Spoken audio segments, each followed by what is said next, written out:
Jaganmohan Reddy press meet పెట్టాడు, ఏం మాట్లాడో ఒకసారి విందాం. రాక్షసులను గుర్తు చేస్తారు. రాయలసీమ లిఫ్ట్ ఇరిగేషన్ పనులను నిజంగా చంద్రబాబు నాయుడు అనే వ్యక్తి ఒక విలన్ క్యారెక్టర్ కింద కనిపిస్తుంది. నిజంగా జగన్మోహన్ రెడ్డికి నారా చంద్రబాబు నాయుడు గారు విలన్ లెక్కన కనిపిస్తున్నాడంట. మరి 151 సీట్ల నుంచి 5 తీసేసి 11కి పడగొట్టిన వ్యక్తి జగన్మోహన్ రెడ్డి దృష్టిలో విలన్ గాక హీరో అవుతాడా?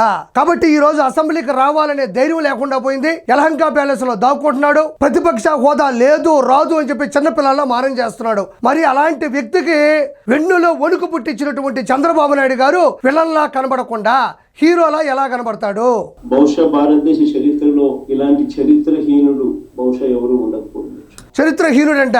4 దశాబ్దాల రాజకీయ చతురత, 4 సార్లు ముఖ్యమంత్రిగా ఆయన ఘనత. ఆయన చరిత్రహీనుడు ఎందుకు అవుతాడు? అన్నం పెట్టి అన్నా క్యాంటీన్లు కూల్చేసినోడివి, ప్రజావేదికని నేలమట్టం చేసినోడివి, టిట్కోయిలని ఆపేసినోడివి, సొంత చెల్లిని కన్న తల్లిని బయటకు పంపినోడివి, బాధ్యతలు చెప్తే బాబాయిని పైకి పంపినోడివి, సోషల్ మీడియాలో కన్న తండ్రి ఫోటో లేకుండా చేసినోడివి, చరిత్రహీనుడివి. నువ్వే మరో ఔరంగజేబ్. లక్షల కోట్ల రూపాయలు జేబులో వేసుకున్నా మరో ఔరంగజేబు నువ్వు. ఆయన మంత్రి కూడా రాయలసీమ లిఫ్ట్ అవసరం లేదు అని అంటూ చంద్రబాబు నాయుడు బరి తెగించి మాట్లాడడం.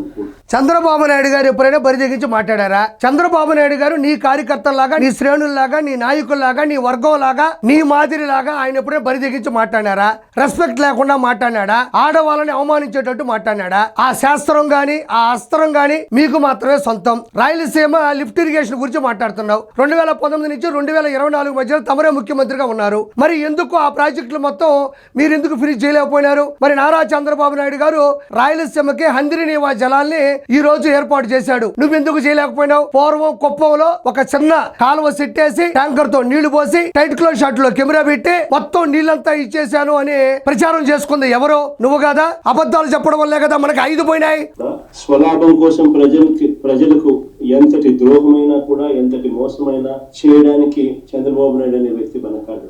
తన స్వార్థం కోసం పిల్లనిచ్చిన మామను ఎన్టీ రామారావునైనా వెన్నుపోటు పొడుస్తాడు. తన స్వార్థం కోసం చంద్రబాబు నాయుడు జన్మనిచ్చిన సీమను కూడా ఏమాత్రం హెసిటేట్ చేయకుండా ఈ రోజు నారా చంద్రబాబు నాయుడు గారు వెన్నుపోటు పొడిచాడు అంటున్నావు. 1995 సెప్టెంబర్ 1వ తారీఖున నారా చంద్రబాబు నాయుడు గారు అప్పటికే ఉన్న పార్టీలో అప్పటికే గెలిచినటువంటి శాసన సభ్యుల ఆధారంతో వాళ్ళు ఇచ్చినటువంటి మద్దతుతో ముఖ్యమంత్రి అయ్యారు. దానికి నువ్వు నీకు సంబంధించిన వాళ్ళు సోషల్ మీడియాలో దశాబ్దాల కాలం నుంచి చెబుతున్న ఒకే ఒక మాట, నారా చంద్రబాబు నాయుడు గారు శాసనసభ్యుల్ని కొనేశాడు, పార్టీకి మోసం చేశాడు అంటున్నావు. మరి 1995 సెప్టెంబర్ 1వ తారీఖు అప్పటికే గెలిచిన శాసనసభ్యుల మద్దతు అయ్యాడు కాబట్టి అంటున్నావు. మరి వెంటనే వచ్చినటువంటి 1999 ఎలక్షన్స్ లో 294 సీట్లున్న అసెంబ్లీ ఎలక్షన్స్ లో ఉమ్మడి రాష్ట్రంలో ఆయన 180 సీట్లతో మళ్ళీ తిరిగి ముఖ్యమంత్రిగా ఎలా అసెంబ్లీలో కూర్చున్నాడు?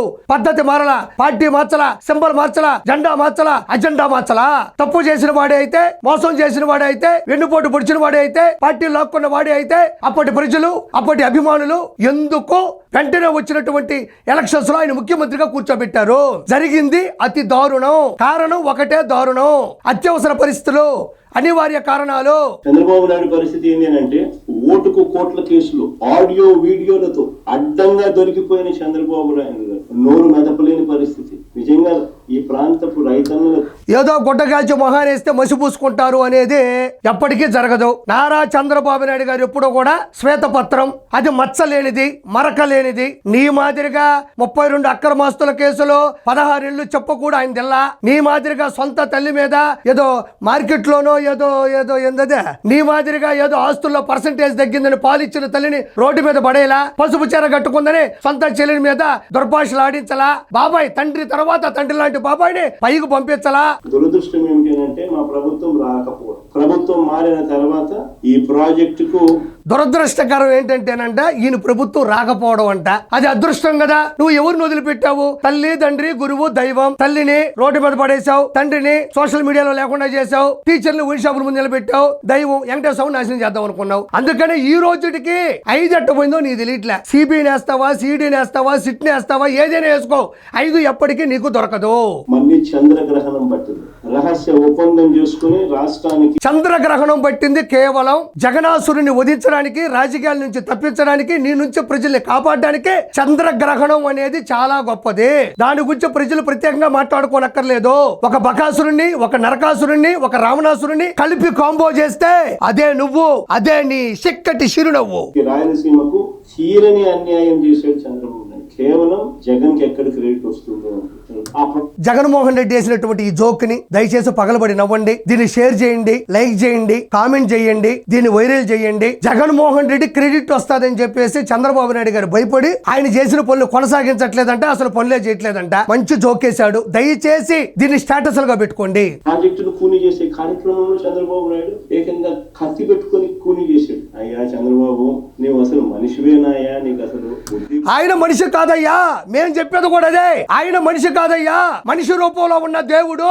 మనిషి అని ఎవరు చెప్పారు? మనిషి రూపంలో ఉన్న దేవుడు ఎవరైనా ఉన్నారు అంటే ఆంధ్ర రాష్ట్ర ప్రజల తరపున అది నారా చంద్రబాబు నాయుడు గారు. మనిషి కాదు, ఆయన దేవుడు. నువ్వు మనిషి కాదు, మహిషి అంటే రాక్షసుడివి.